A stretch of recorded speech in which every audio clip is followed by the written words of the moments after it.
Edappal water അതോറിറ്റിയുടെ ജനവിരുദ്ധ നയങ്ങൾക്കെതിരെ Edappal water authority ഓഫീസിലേക്ക് കാളാച്ചാൽ ജലചൂഷണ ജാഗ്രതാ സമിതി മാർച്ച് നടത്തി.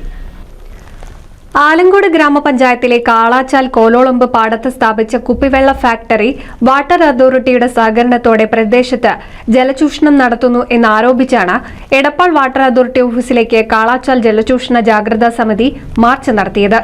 ജിയോളജിക്കൽ ഡിപ്പാർട്ട്മെന്റിനോട് പല പ്രാവശ്യം ഞങ്ങൾ ബോധ്യപ്പെടുത്തിയതാണ്. ഇപ്പൊ നടക്കുന്ന സംഭവം എന്താ, 1-2 ലോറി ഈ വെള്ളം നരിപ്പറമ്പിലെ ടാങ്കർ ലോറിയിൽ കൊണ്ടുവന്നിട്ട് ഒരു 10-20 ലോറി ഈ കുപ്പിവെള്ളം ഒരു ദിവസം അവിടെ കയറ്റി പോകുന്നു. കൂടാതെ ഇപ്പോഴുള്ള ഒരു ശ്രമം എന്താ വെച്ചാൽ, അവിടെ ഏറ്റവും താഴ്ന്ന പ്രദേശമാണിത്. ഉയർന്ന പ്രദേശത്ത് ഈ ഫെബ്രുവരി മാസം കഴിഞ്ഞാൽ പിന്നെ അവിടെ കാറ്റ വരിക, പിന്നെ ബില്ല് വരും, വാട്ടർ അതോറിറ്റി ബില്ലും വരും, വെള്ളം വരില്ല. ആ ഒരു അവസ്ഥയുള്ള സ്ഥലത്ത് ഏറ്റവും താഴ്ന്ന പ്രദേശത്ത് വെള്ളം ഊറ്റിക്കഴിഞ്ഞാൽ ഈ ഉയർന്ന പ്രദേശത്ത് കാളാങ്കുന്ന്, കൊടക്കാട്ടുകുന്ന് പോലുള്ള പ്രദേശങ്ങളിൽ വെള്ളം കിട്ടാത്ത അവസ്ഥ വരും. ഇതുകൊണ്ടാണ് ഞങ്ങൾ ആദ്യം മുതൽ ഈ കമ്പനി വരുന്നതിനെ ഞങ്ങൾ എതിർത്തുകൊണ്ടിരിക്കുന്നത്. ഒരാളൊരു വ്യവസായം തുടങ്ങുന്നതിനോ ഒരു കച്ചവടം ചെയ്യുന്നതിനോ ഈ നാട്ടുകാരെ തരില്ല. ഈ പറഞ്ഞ SRB എന്ന് പറഞ്ഞ ഈ കമ്പനി മുതലാളിക്ക് അപ്പുറത്തൊരു വ്യവസായ കച്ചവട സ്ഥാപനമുണ്ട്, അവിടെ പോയിട്ട് ഞങ്ങൾ സമരം ചെയ്തിട്ടില്ല. അവിടെ ചെയ്ത സമരങ്ങളെല്ലാം സമാധാനപരമായും ഗാന്ധിയൻ രീതിയിലും ആണ് ചെയ്തത്. കാളാച്ചാൽ പ്രദേശത്ത് ജലക്ഷാമം രൂക്ഷമായ സാഹചര്യത്തിലാണ് സമരവുമായി രംഗത്തിറങ്ങേണ്ടി വന്നതെന്ന് സമരസമിതി നേതാക്കൾ പറഞ്ഞു. മാർച്ച് സാഹിത്യകാരൻ പി സുരേന്ദ്രൻ ഉദ്ഘാടനം ചെയ്തു.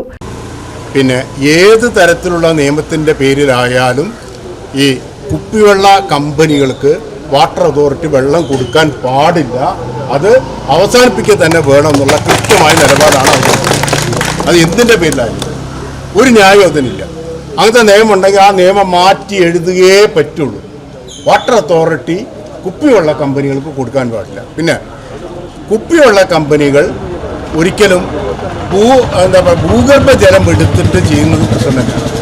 ഇപ്പോൾ അവർ വലിയ തോതിൽ ഭൂഗർഭ ജലം എടുത്തു കഴിഞ്ഞാൽ ബാക്കിയുള്ള പ്രദേശങ്ങളിൽ ജനങ്ങൾക്ക് വെള്ളം കിട്ടാത്ത ഒരു സാഹചര്യം വരും. അത് വലിയ പ്രശ്നമാണ്.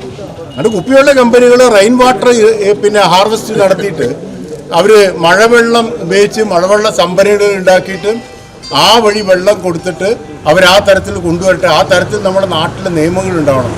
Ward member PK Muhammad Ashraf അധ്യക്ഷത വഹിച്ചു. TV Abdurahman, PK Abdullakutty, KP Abubakar, VP Sathyan, MV Moideen, Jalal ആറ്റുങ്ങൽ തുടങ്ങിയവർ നേതൃത്വം നൽകി. P ഹനീഫ നന്ദി പറഞ്ഞു. NCV news Edappal.